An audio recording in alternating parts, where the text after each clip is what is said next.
बिस्मिल्लाहिर्रहमानिर्रहीम। अस्सलाम वालेकुम। आज दिन है मंगल का और आपका अपना प्रोग्राम सारिफ की आवाज़ मुझ मेज़बान शकील बेग के साथ आप पीर मंगल बुध जुमेरात को सुबह 11 बजे से 12 बजे तक ना सिर्फ रेडियो पर सुन रहे होते हैं बल्कि इसके अलावा सोशल मीडिया पर देख भी रहे होते हैं। मेरे प्रोग्राम का मकसद होता है आपको आगाही फराहम करना, आपको उन इश्यूज़ पर डिस्कस करना कि जो मसाइल हल तलब हो या कहीं हल करने में मुश्किलात पेश आ रही हो तो वहाँ पर सारिफ की आवाज़ प्रोग्राम आपकी रहनुमाई करता है। आपने देखा होगा पिछले दिनों तमाम मीडिया पे, चाहे वो अखबारात हो या टीवी मीडिया हो या सोशल मीडिया हो, एक ही चीज़ से भरा हुआ है कि मैट्रिक के इम्तहानात में होने वाली कोताहियाँ, मैट्रिक के पेपर्स ठीक नहीं किए जा रहे, मैट्रिक के पेपर्स पे बच्चों को जिस तरीके से बिठाया जा रहा है, उनके साथ जो सलूक रवा रखा जा रहा है वो ठीक नहीं। ये चीज़ें इतनी ज़्यादा हो गई कि लोगों की उंगलियां उठने लगी उस हस्ती की तरफ कि जो इस तमाम मामलात को देखते हैं।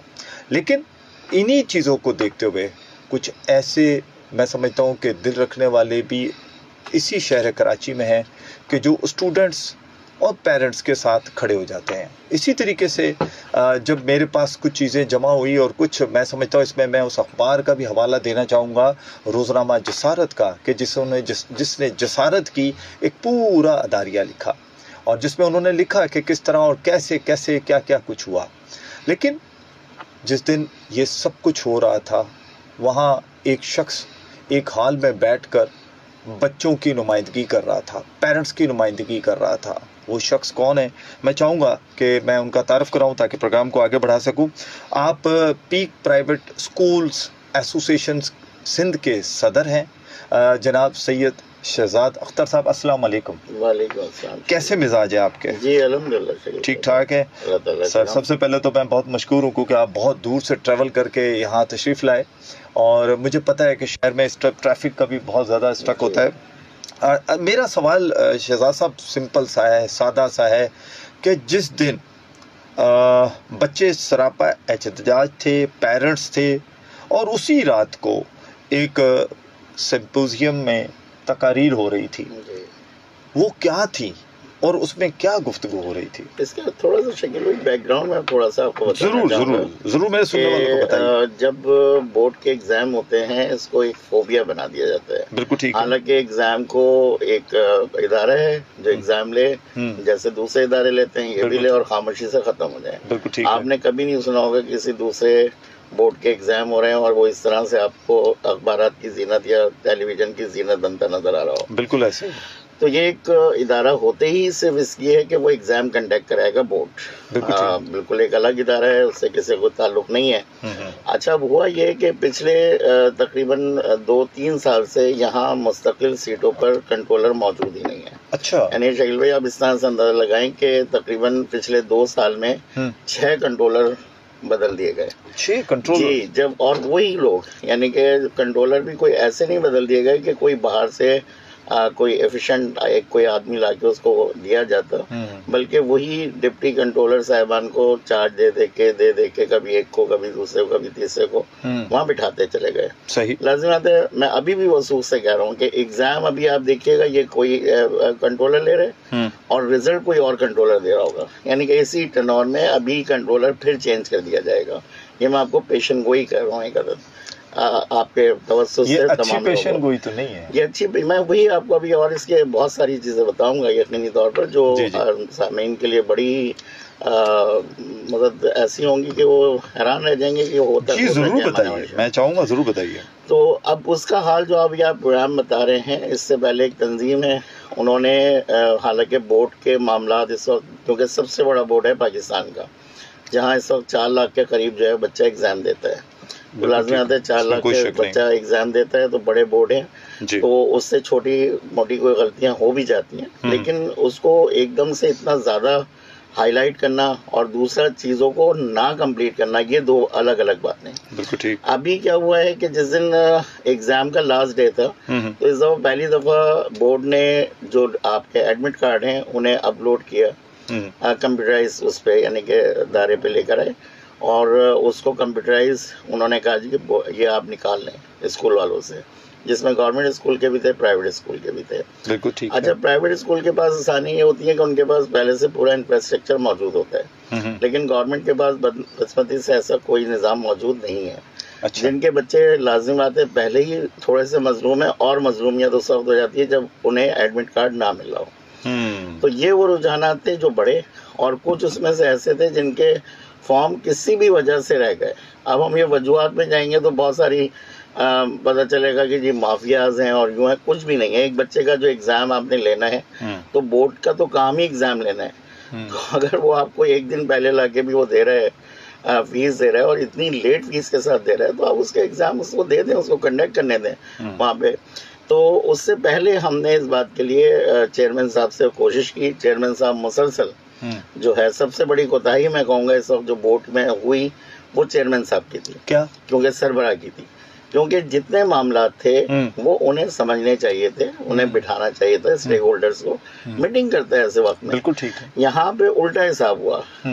सिम्पोजियम रख दिया गया एक तंजीम की जानिब से, होटल में, एक निजी होटल में। सुबह 9 बजे वो सिम्पोजियम शुरू हुआ है। ठीक है। 9 बजे हम वहाँ मौजूद थे और चेयरमैन साहब उसको सदारत कर रहे थे। और फिर सितम ज़रीफ ये देखिए कि वो 1 बज गया तो उनके तकरीर के दरमियान में मैंने उनको इस बात की निशानदेही की कि सर हम यहाँ 5 घंटे से नकल की रोकथाम पर बातें कर रहे हैं। तमाम बोर्ड्स के चेयरमैन और कंट्रोलर मौजूद थे, पूरे सिंध से आए हुए थे। जी जी। तो वो सब गुफ्तगू कर रहे थे, तो उस वक्त निशानदेही कराने के बावजूद उन साहब ने बड़े धड़ल्ले से स्टेज पे आके कहा कि जी मैं एक भी फॉर्म जमा नहीं करूंगा, और मैं नहीं करता फॉर्म जमा, कोई जैसे भी करा ले, मेरे ऊपर से बहुत ज़्यादा प्रेशर है।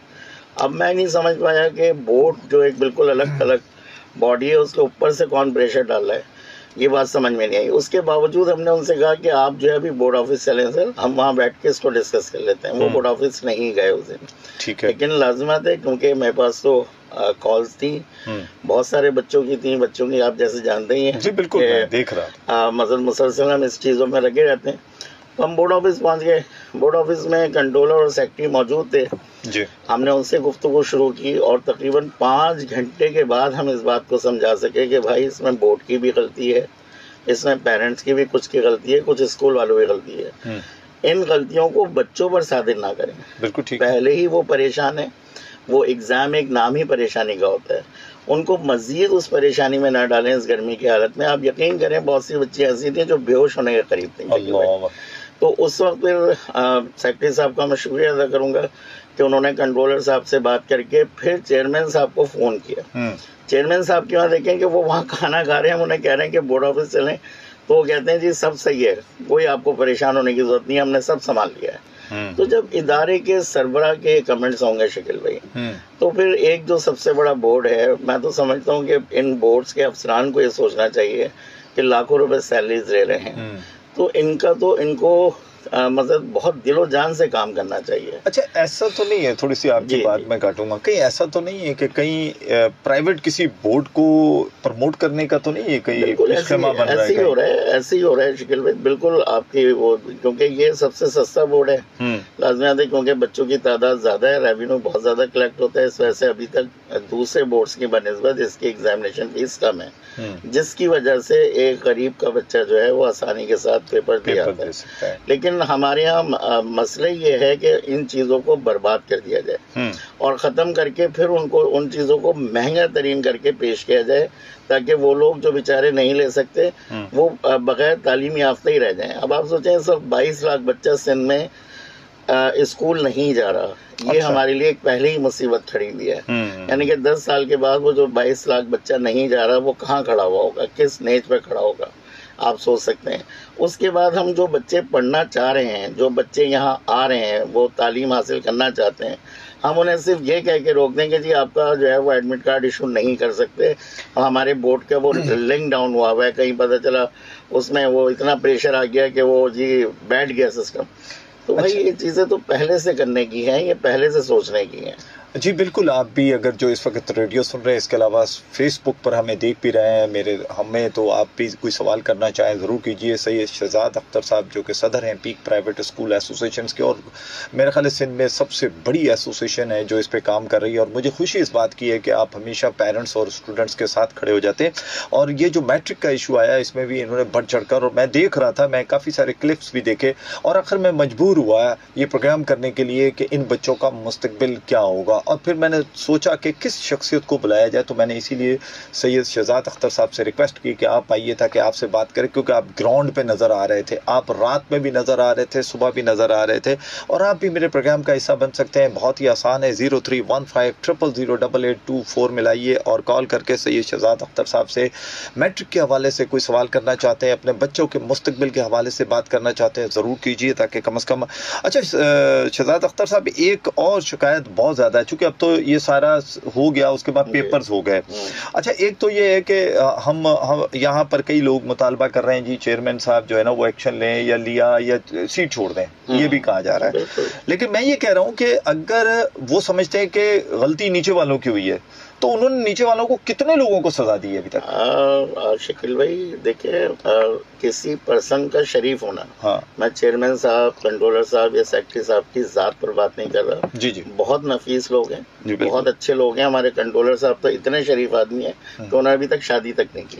इसमें शराफत तो नहीं है सर, ये तो शराफत तो ना कहलाएगी, शराफत तो ये है कि शादी करनी है।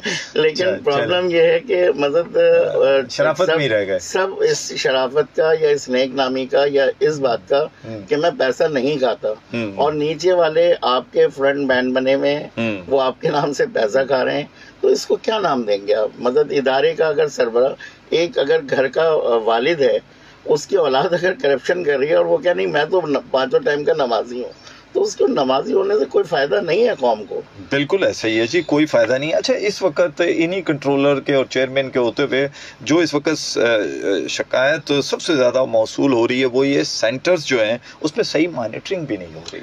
मॉनिटरिंग देखें, हमने इनको बहुत पहले से इस बात की निशानदेही कराई कि आप ये काम दिसंबर में ख़त्म कर लिया करें। सही। लेकिन हमेशा बोर्ड की यही रविश रही है कि वो आखिरी दिन तक इन सेंटर्स को, पता नहीं ऐसा क्या मामला है कि छुपा के रखना चाहता है लोगों से।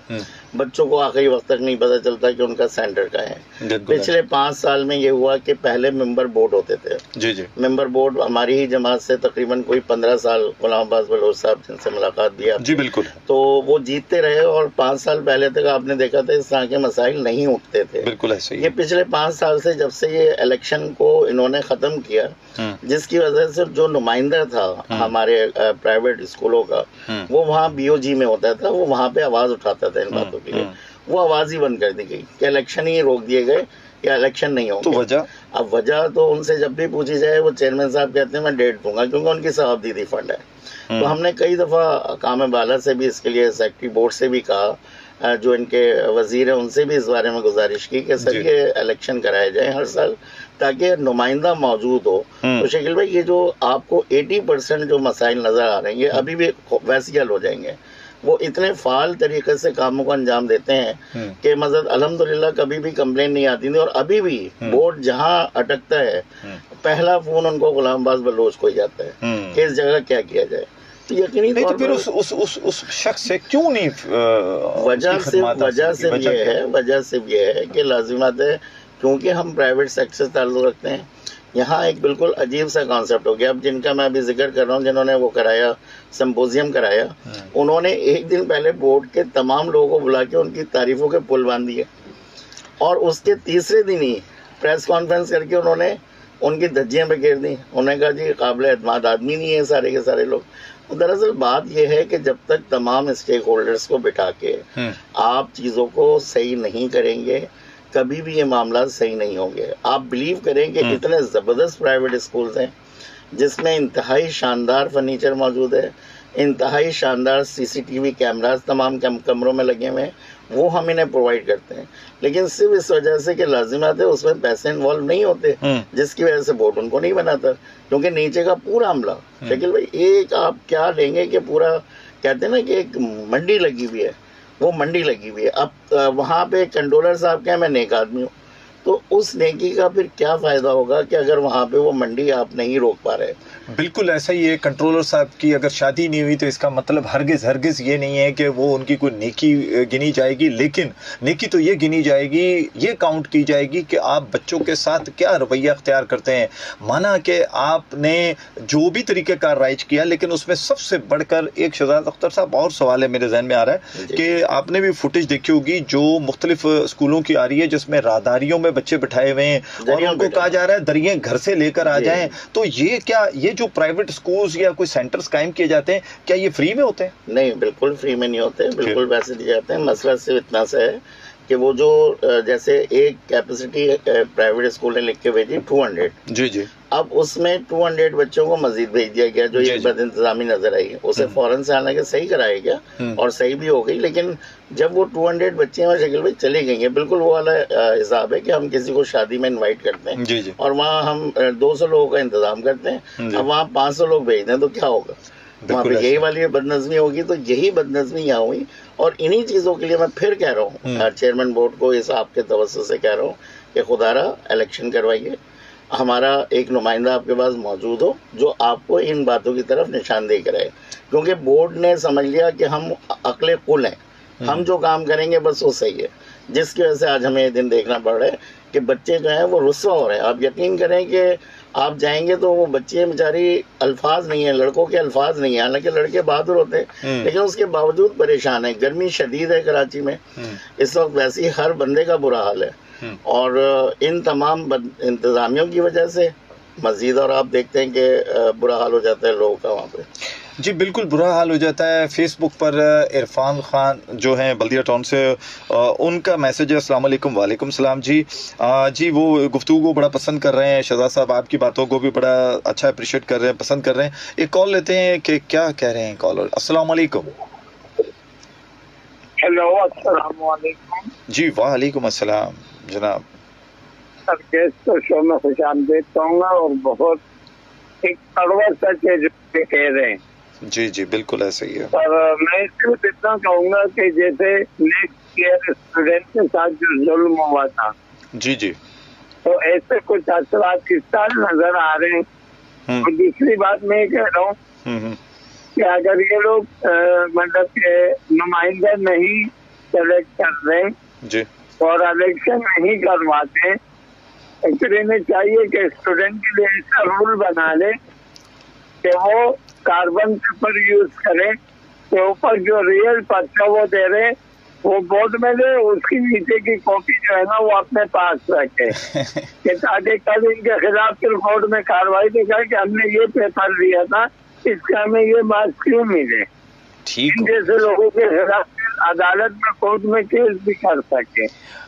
ये राइट जो है ना स्टूडेंट को देना चाहिए। अल्लाह हाफिज़। बहुत शुक्रिया जी, बड़ी अच्छी बात की है, लेकिन ऐसा पॉसिबल नहीं है क्योंकि जब पेपर हो रहे होते हैं, इम्तिहान है ना, इम्तिहान हमेशा मुश्किल कर दिया जाता है, जबकि पूरी दुनिया में इम्तिहान को आसान कर दिया, तो ये मुश्किल कर दिया जाता है। अच्छा एक और सवाल भी था मेरे पास, वो कल ही मैं एक जगह बैठा हुआ था, एक बच्चे ने मुझे कहा कि सर ये कौन सा रूल्स है कि पेपर ख़त्म होने से पहले कहा गया 15 मिनट पहले तक अगर आपको कॉपी मजीद चाहिए हो तो ले सकते हैं। तो कह रहे मैंने 15 मिनट से पहले कॉपी मांगी, उन्होंने कहा नहीं जी अब नहीं मिल सकती आपको। दरअसल देखिए ये तो एक डे बाई डे शकील भाई, क्योंकि 4 लाख बच्चा दे रहा है तो कहीं अच्छे लोग भी होते हैं, कहीं बुरे लोग भी होते हैं। बहरहाल कॉपी का साइज जो है वो बहुत अच्छा इस दफा बना दिया गया, 22 पेजेस की कॉपी है।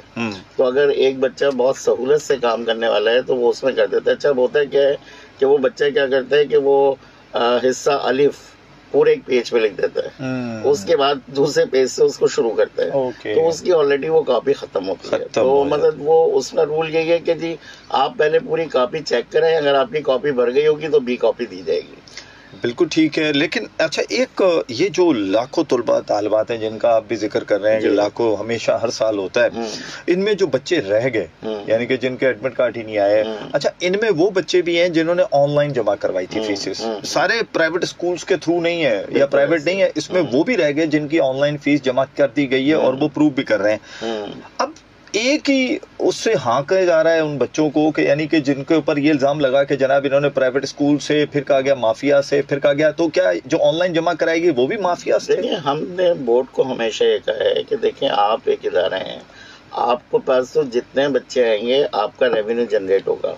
और मैं मतलब बहुत इसके लिए कंट्रोलर साहब को भी और सेक्रेटरी साहब को मतलब खराज तहसीन पेश करूंगा कि लास्ट डे, जब ये लास्ट डे है शकील भाई, 5 घंटे की तगोदौ के बाद उन्होंने इस बात को तस्लीम किया और जुमे वाले दिन उन बच्चों को डेट दी गई।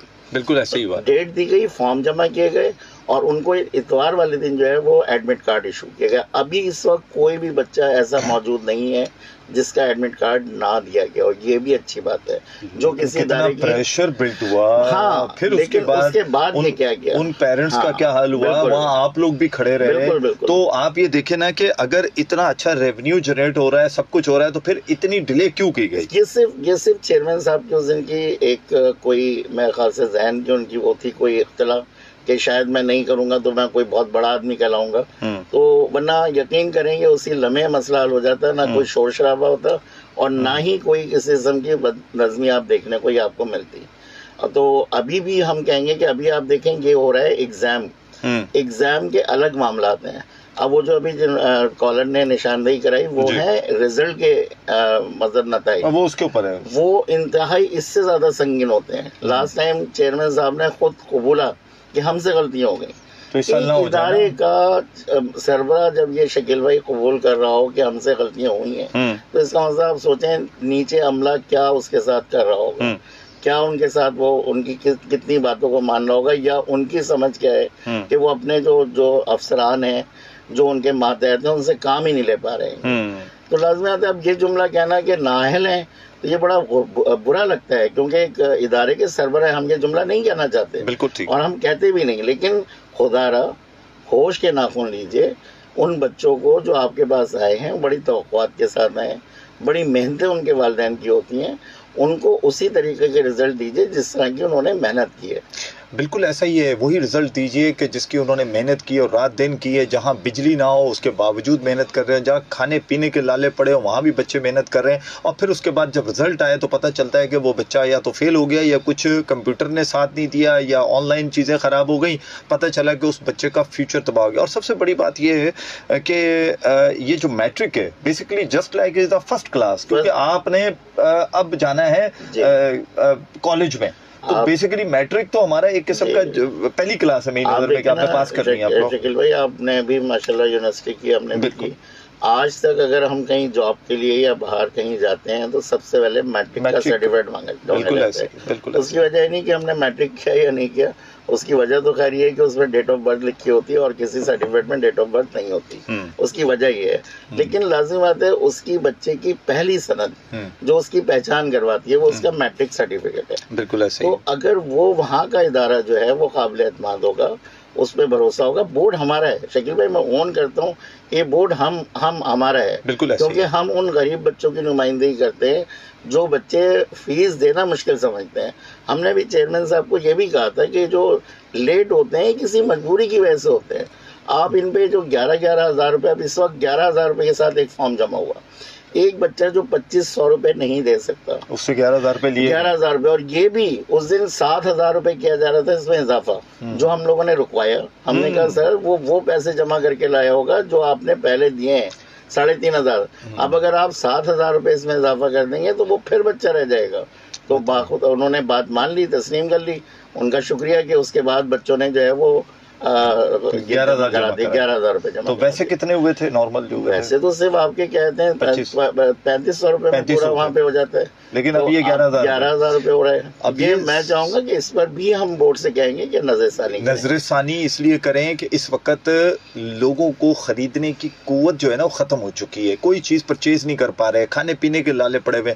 और ये 100% उन बच्चों के साथ हुआ कि जो बेचारे छोटे स्कूलों में पढ़ रहे होंगे और डेफिनेटली शायद वो रजिस्टर्ड भी स्कूल ना हो, लेकिन चूंकि मैट्रिक का था उन्होंने किसी के थ्रू भी ये जमा करवाया। पहली तो बात ये है कि यहाँ पर मैं आपके तवस्सुत से भी चाहूँगा और ये कि जिन स्कूल्स के जो भी एजेंट थे, जो भी लोग थे, उनके खिलाफ भी FIR कटनी चाहिए, उस स्कूल को खुद कटवानी चाहिए कि जो पैसे लेके भाग गया उन बच्चों के। शकील भाई देखिए, हम ये कहते हैं कि अगर आप वन विंडो ऑपरेशन स्टार्ट कर दें तो ये दम तोड़ जाएंगे। अब आप देखें वहाँ पहले पासपोर्ट ऑफिस जाते थे, आपके पीछे रश लग जाता था, लाइन में करा दूं, हालांकि कुछ नहीं हो रहा होता था। अब जब एक्शन हो गया, क्लियर हो गया, वन विंडो ऑपरेशन हो गया, लोगों को आसानी हो गई, वो खुद जाके आराम से जमा करा देते हैं।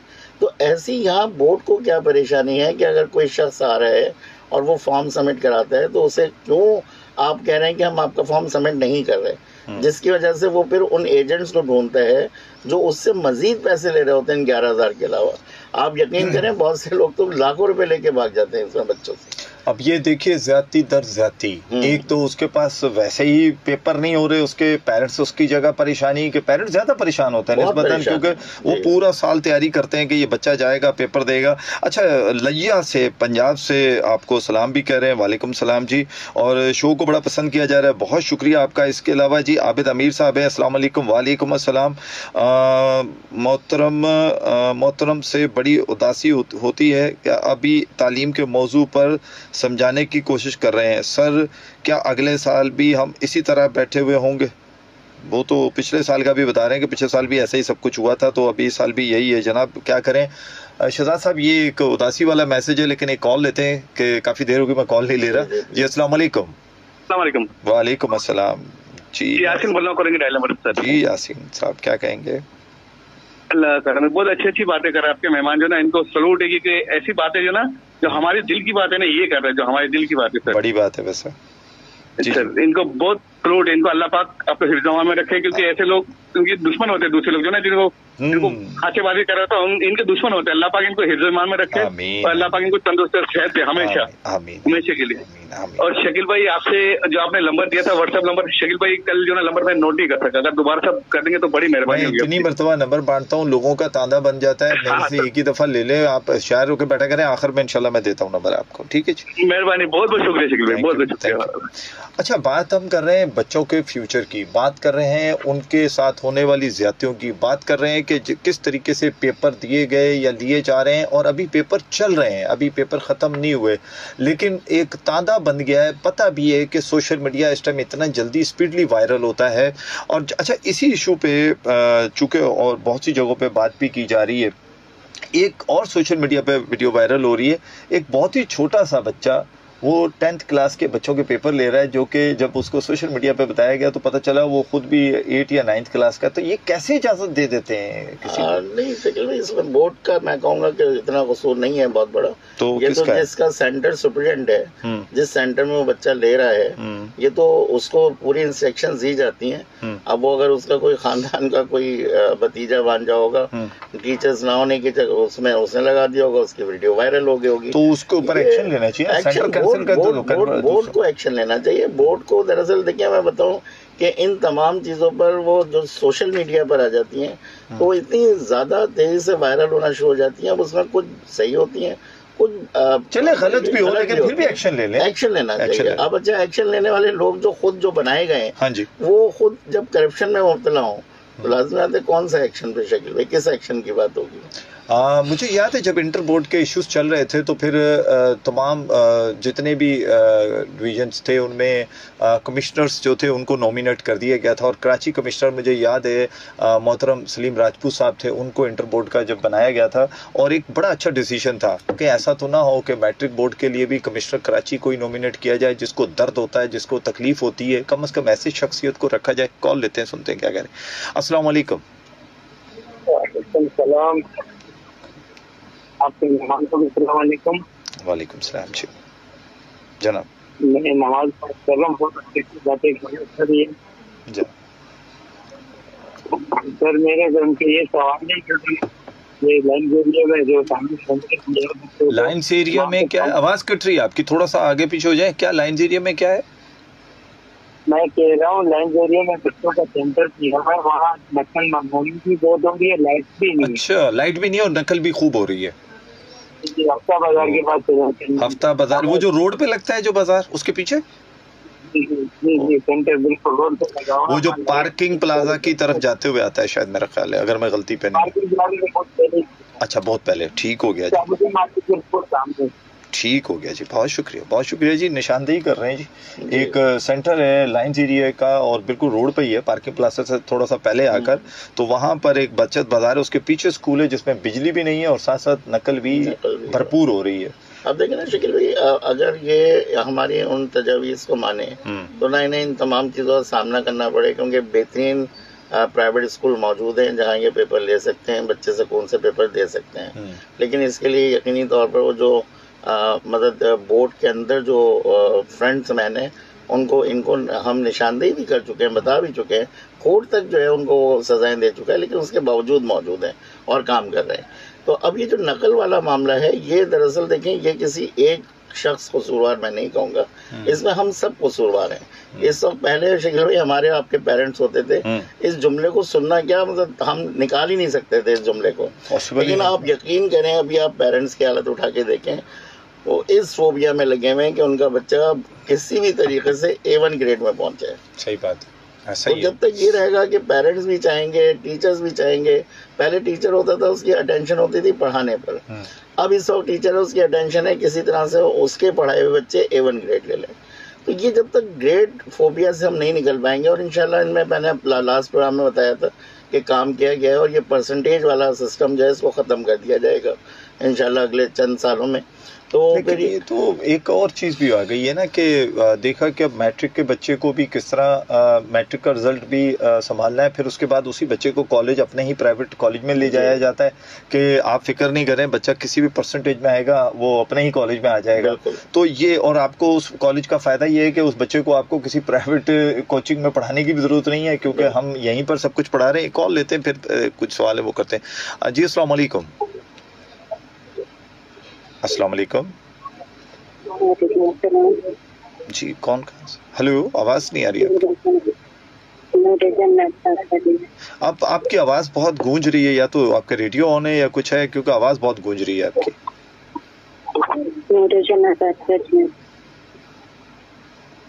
जी बात कीजिए। मेरे वालिद का इंतकाल हो गया, अब्बू को पता तो बता देना। समझ नहीं आ रहा, बिल्कुल भी समझ नहीं आ रही, या तो आपके सिग्नल इशू है, कुछ है मसला, आवाज़ बिल्कुल नहीं आ रही जी आपकी। मैं माज़रत ख्वाह हूँ कि जी बिल्कुल आप कुछ बात करना चाह रहे हैं, लेकिन आपकी आवाज़ जो है वो साथ नहीं दे रही, हम तक पहुँच नहीं पा रही, और जिसकी वजह से हम सुन नहीं पा रहे। और डेफिनेटली जब सुनेंगे नहीं तो कैसे जवाब देंगे। लेकिन चूँकि मैट्रिक के इस वक्त इम्तिहान चल रहे हैं, और ये ऐसे इम्तिहान हैं जिसको लफ्ज़ कहा जाए कि ये वाकई इम्तिहान है। शहजाद भाई ने जैसे स्टार्ट लिया था तो उसमें कहा था कि इम्तिहान को इतना सख्त ना कर दिया जाए कि वो इम्तिहान बन जाए, और कि आपको उस जो है ना इम्तिहान की वजह से परेशानी हो। और जहाँ पर देखा जाए तो बहुत सारे इश्यूज़ हैं, वहाँ पर ये इम्तिहान एक बहुत बड़ा मसला इस वक्त शहर कराची के बच्चों का बन गया है। कॉल लेते हैं। अस्सलाम वालेकुम। अस्सलाम वालेकुम शकील भाई, दोबारा मादर जी जी बोलिए जी। और नूरुल जन्नत जो है ये बोल रहे थे कि उसका वालिद साहब का इंतकाल हो गया है, अबू बकर भाई को बता दीजिए। अच्छा जी, पहली बात ये है कि मैं तमाम लिसनर्स जो हमारे सुनने वाले हैं उनसे बड़ी गुजारिश करूंगा कि ये रेडियो है, ये इसके लिए नहीं है कि आप इस तरह के कॉल करके और इस तरह के पैगामात, ये रेडियो आपके मसाइल को, आपकी बातों को, उसको करने के लिए आप उस पर डिस्कस किया करें। इस तरह की पर्सनल कॉल ना किया करें, क्योंकि मुझे नहीं पता होता कि कॉलर जो है वो क्या कहेगा। जी अस्सलाम वालेकुम। वालेकुम अस्सलाम जी, कौन साहब कहाँ से? कराची। चलिए जल्दी जल्दी बोलिए इधर, चूंकि रीज़न ये है कि पीछे कॉल्स होती हैं, प्लीज़ आप थोड़ा सा जल्दी से बात कीजिए। हेलो, टॉपिक मैं कहना चाहूँ जी, इस वक्त चूंकि हम मैट्रिक की, अच्छा शहजाद भाई एक चीज़ और थोड़ा सा मैं चाहूँगा कि मेरे सुनने वालों को बताइए कि अब तो जो परेशानी हो गई सो हो गई। अब इसमें एक और चीज़ जो मैंने पहले भी आपसे सवाल किया था कि प्राइवेट बोर्ड्स भी आ गए, तो ये ऐसा तो नहीं है कि बच्चे उस तरफ जा रहे हों? मैं आपको बता रहा हूँ कि उस सिम्पोजियम में बहुत सारे बोर्ड्स बैठे हुए थे जिसका मैं जिक्र कर रहा हूँ आपसे। तो उसमें मैं नाम नहीं लूँगा बोर्ड का, उनके चेयरमैन ने कहा कि हम दावत देते हैं कि आप हमसे चीज़ें ले लें। अच्छा। और वो करें। तो दरअसल ये चीज़ें समझ में सबके आ रही होती हैं शकील भाई, लेकिन प्रॉब्लम ये है हमारे यहाँ कि हम बहुत देर में समझते हैं साजिशों को। वो है ना, गैर मुमकिन है कि हालात की गुत्थी सुलझे। क्या बात है, अहले दानिश ने बहुत सोच के सुलझाई है, उलझाई है, तो जो आप कह लें तो वो यकीनी तौर पर मतलब वो इतनी ज़्यादा देर में हमारी समझ में आती है जब पानी सर से गुजर चुका होता है। तो मैं इदारे को फिर कहूँगा कि ये इदारा हमारा है, हम सबका इदारा है। ईमानदारी से अगर थोड़े से मतलब जिस तरह से बैठे हुए अफसरान वो अपनी ईमानदारी को गाने गाते हैं, वो जो तरह से नीचे अगर निगाह डाल लें और उस तबके को भी ईमानदार बना दें, हमें साथ ले लें, हम उनके साथ खड़े हुए। अभी जैसे कॉलर ने कहा हमें धमकी हमें भी मिल रही होती हैं। जब भी हम ये बात करते हैं शकील भाई नकल के खिलाफ, अब यकीन करें कि मदद वो जिसको कहते हैं ना, एक अजीब सी कैफियत का सामना होता है। ये हमने क्या कह दिया, क्यों कर दिया ऐसी बात वहाँ पे। तो यकीनी तौर पर आपको माशरे में सुधार के लिए कोई तो शम्मा जलानी होगी ना। आप अपने हिस्से की शम्मा जलाते रहें, यकीनन कभी ना कभी तो माशरा सुधरेगा इंशाल्लाह। बिल्कुल ऐसा ही है जी कि अपने हिस्से की शम्मा जलाइए, अल्लाह ताला कभी ना कभी तो ये माशरा सुधरेगा, सुधार आएगा इंशाल्लाह, क्यों नहीं आएगा। लेकिन बात ये है कि माशरा सुधारने के लिए आपको और मुझे उठना होगा। कॉल सुनते हैं जी। अस्सलाम वालेकुम। अस्सलाम वालेकुम। वालेकुम अस्सलाम जी।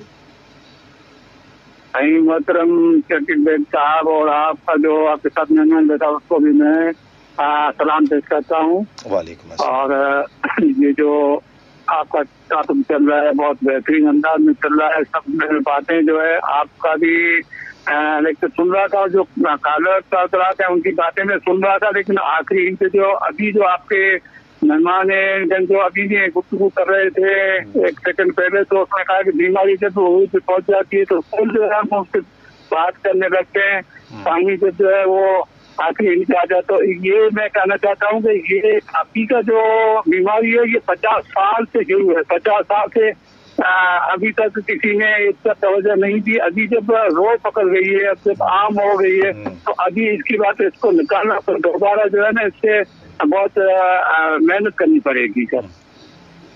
बिल्कुल आपने इसमें कोई शक नहीं है, ठीक फरमाया। और लेकिन मेहनत तो करनी पड़ेगी सर। बात ये है कि वो कहते हैं ना कि अगर बच्चा कहीं गलती से किसी गलत महफिल में या कहीं उसकी दोस्ती ख़राब हो जाए तो उसको सुधार तो लाना पड़ता है ना, पेरेंट्स को उठना पड़ता है। तो अब ये है कि आप और हम उठेंगे, इस पे बात करेंगे तो इंशाअल्लाह ताला, और जैसे सैयद शहजाद अख्तर साहब है, इस तरह की और भी लोग हैं, मिलकर बात करेंगे तभी जाके ये मामला और ये माशरा और ये चीज़ें दुरुस्त होंगी। बहुत शुक्रिया आपका कॉल करने का जी। आबिद अमीर साहब है जी।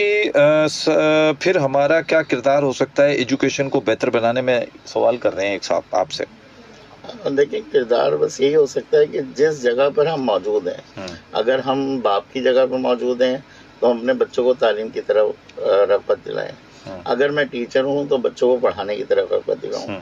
अगर मैं मतलब इन्विजिलेटर हूँ तो मैं अपना काम इंसाफ के साथ करूँ, दयानतदारी से करूँ, उन्हें नकल ना करने दूँ।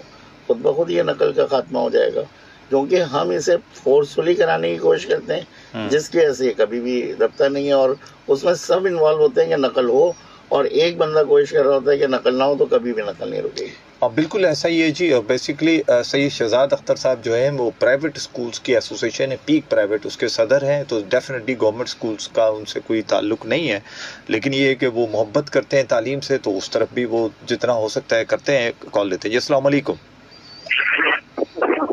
वालेकुम सलाम जी।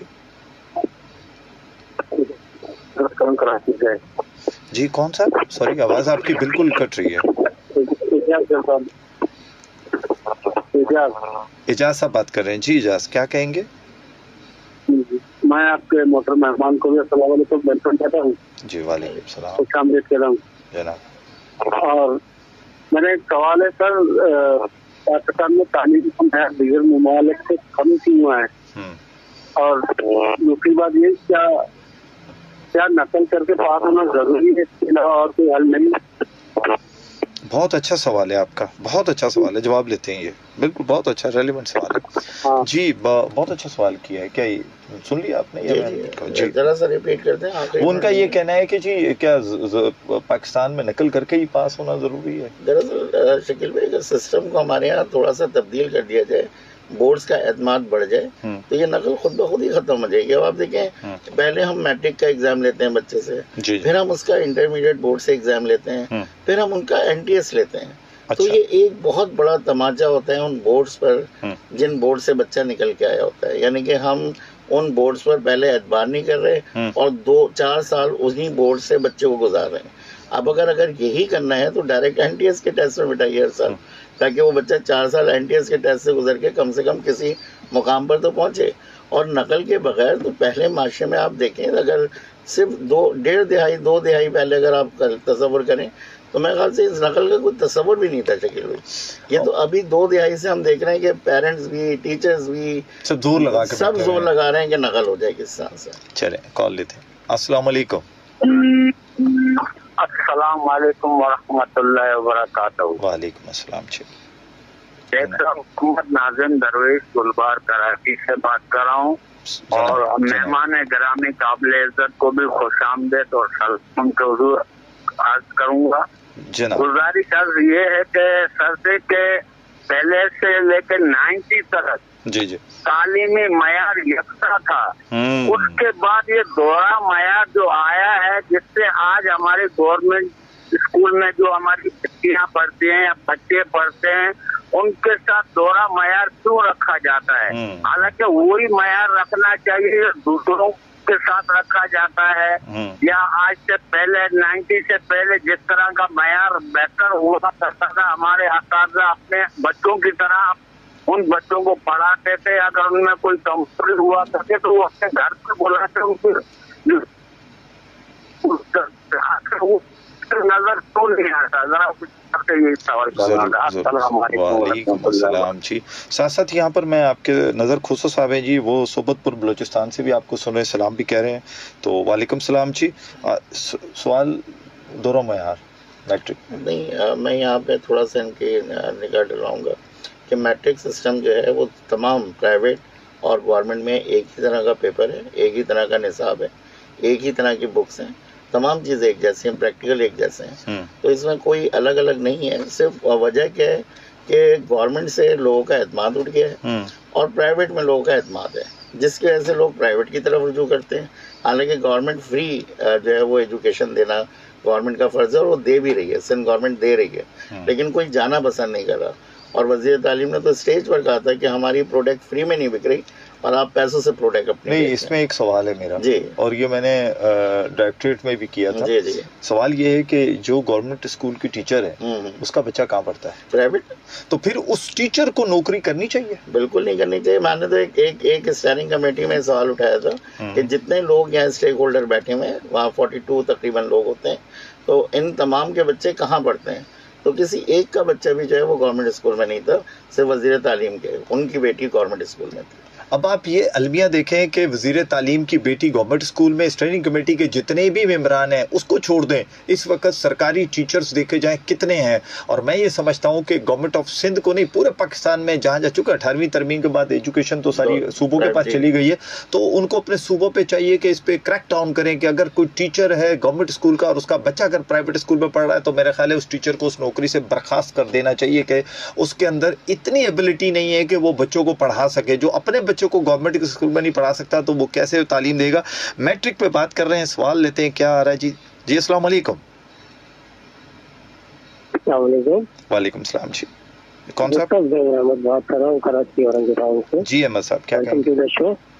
Thank you. टीम को भी सलाम करता हूँ, स्पेशल गेस्ट को भी। मैं मुख्तसर से उनका 2 पॉइंट रखूंगा आपके सामने। जी प्लीज। 11,000 रुपए जो फीस दी जा रही है बोर्ड की, इस तरफ भी नजरसानी बोर्ड करे जी। 11,000 जो है किसी भी एक मजदूर की महीने की सैलरी का 3rd पार्ट है। जी बिल्कुल। इस तरह से एजुकेशन हमसे दूर जा रही है। सेकंड नंबर चीज ये है कि अगर हमारे जो रवैया किया जा रहा है हमारे बच्चों के साथ, अगर यही रवैया अख्तियार किया जाए तो क्या गारंटी है हमारा बच्चा एजुकेशन से बदतर नहीं होगा? बिल्कुल ठीक। उसको संभालने में ये बच्चा हमारे आने वाले वक्तों की बागडोर संभालेगा पाकिस्तान की। खुदा रहा एजुकेशन को आम कीजिए, आसान कीजिए। अस्सलाम वालेकुम। बहुत अच्छा, आप बहुत अच्छी। क्या कहेंगे सर? जी बिल्कुल बदजन होता जा रहा है, जबकि मैं क़यादत की तरफ अगर देखता हूँ, अगर हम पीपल्स पार्टी को लें, बिलावल भुट्टो जरदारी का अगर विजन देखें इस हवाले से शकील भाई, अगर बैठ के कभी उनसे गुफ्तगू होती है तो बहुत ही ज़बरदस्त विजन है, लेकिन प्रॉब्लम ये है कि वो नीचे तक कन्वर्ट नहीं कर पा रहे। उन्हें वो नीचे के लोग नज़र नहीं आ रहे जो उसको चला सकते हैं और वो जो नहीं चला सकते। तो ये दरअसल जब तक हमारे बड़े प्लेटफॉर्म से किसी से एजुकेशन की तरफ अटेंशन नहीं होगी, मैं आपके प्रोग्राम के तवज्जुह से बिलावल भुट्टो जरदारी साहब से कहूँगा कि वो सिंध में ये पौधा लगाएं और इतनी शफाफियत लेकर आएँ कि यहाँ इसकी एग्जाम्पल दीजिए। आपको मैं बताऊं, बहुत सारी चीज़ों में हमारा सिंध नंबर 1 पर है जी, तमाम चीज़ों में। बहुत सारी चीजें जी, मैं भी साबित कर सकता हूँ, क्योंकि मुझे पता है। अब आप रेड पीपल्स बस सर्विस दे लें, हर गली कूचों में घूम रही है, खवातीन के लिए इस टाइम 2 रूट फ्री कर दिए गए। इसी तरीके से अगर मैं बात करता हूँ तो जो आपकी कंज्यूमर प्रोटेक्शन कोर्ट्स हैं, बड़ा अच्छा काम कर रही हैं, तो कुछ चीजें अच्छी भी हैं। लेकिन मैं ये कहता हूँ कि मैट्रिक बोर्ड की अगर मैं बात करूँ, क्योंकि वक्त इस टाइम इख्तिताम की तरफ जा रहा है, और यकीन करें कि पहला प्रोग्राम है जिसमें मैंने कॉलर्स बहुत कम लिए हैं, लेकिन मेरी ख्वाहिश है कि मैं एक आध शहजाद अख्तर साहब के साथ और प्रोग्राम करूं। लेकिन यहाँ पर एक सवाल जो रहेगा और हमेशा वो चुपता रहेगा, क्या क़यादत अच्छी आएगी तब मैट्रिक बोर्ड ठीक होगा, या बगैर क़यादत के भी उनको एक होना। देखिए पूरी दुनिया में क्या होता है, एक रूल्स बना दिए जाते हैं, उसको फॉलो अप किया जाता है, और जो भी शख्स आता है किसी सीट पर आता है वो उस रूल्स को फॉलो अप करता है। शहजाद साहब, आप क्या कहेंगे? आखिरी पैगाम आपकी तरफ से। मैं बोर्ड ऑफ चेयरमैन बोर्ड को रिक्वेस्ट करूंगा, मौतबाना गुजारिश करूंगा कि खुदारा इस पर अटेंशन दीजिए, और बीओजी में जो नुमाइंदा होता था प्राइवेट्स का, उसको इलेक्शन करवाइए, बहाल कीजिए, ताकि आपकी 80% जो मुश्किलात हैं वो वहीं ख़त्म हो जाएं। और जिस तरह से आप ईमानदारी का दावा करते हैं, अपने बोर्ड को भी उसी तरह से ईमानदार बना दें। आप यकीन करें कि 90% नकल होगी ही नहीं। 90% पे ये जो पर्चे आउट होते हैं ये होंगे ही नहीं शकील भाई। बिल्कुल ऐसा ही है जी। बीओजी का जो नुमाइंदा है उसे मंतखब किया जाए, और हकीकत बात ये है कि जहाँ स्टेक होल्डर्स होते हैं वहाँ पर चीज़ें दुरुस्त होना शुरू हो जाती हैं, क्योंकि इसकी मैं खुद विटनेस हूँ, मैं खुद इसका विटनेस हूँ। मैं CPC का मेंबर हूँ, मैं कंज्यूमर प्रोटेक्शन काउंसिल जो बनी उसका मेंबर हूँ, मैं कमिश्नर कराची की टीम का मेंबर हूँ, मैं सिंध फूड अथॉरिटी के साइंटिफिक पैनल, क्योंकि जब वो स्टेक होल्डर्स को लेते हैं तो स्टेक होल्डर वहाँ बैठ कर बात करता है। तो आप BOG का जिनका जिक्र कर रहे हैं सैयद शहजाद अख्तर साहब, अगर उस पर नुमाइंदा अगर आप ले लेंगे तो और फिर इलेक्शन होके आ रहा होता है, तो कम से कम उसकी जो कहना चाहिए कि उसका स्टेक होल्डर जब वो आ जाएगा तो 100% बहुत सारी शिकायत आपकी दूर भी हो जाएंगी और आपके लिए आसानी पैदा होंगी। यहाँ पर मैं बात करूँगा कंट्रोलर से, यहाँ बात करूँगा चेयरमैन से कि खुदारा बच्चों पे, उनके आने वाले फ्यूचर पर रहम कीजिए, और जो चीज़ें ठीक हो सकती हैं उससे जितनी जल्दी उससे ठीक कीजिए, और ये 11,000 रुपये की फ़ीस को कम करके 1100 रुपये लाइए। बशर्ते हयात मिलते हैं कल। पाकिस्तान जिंदाबाद।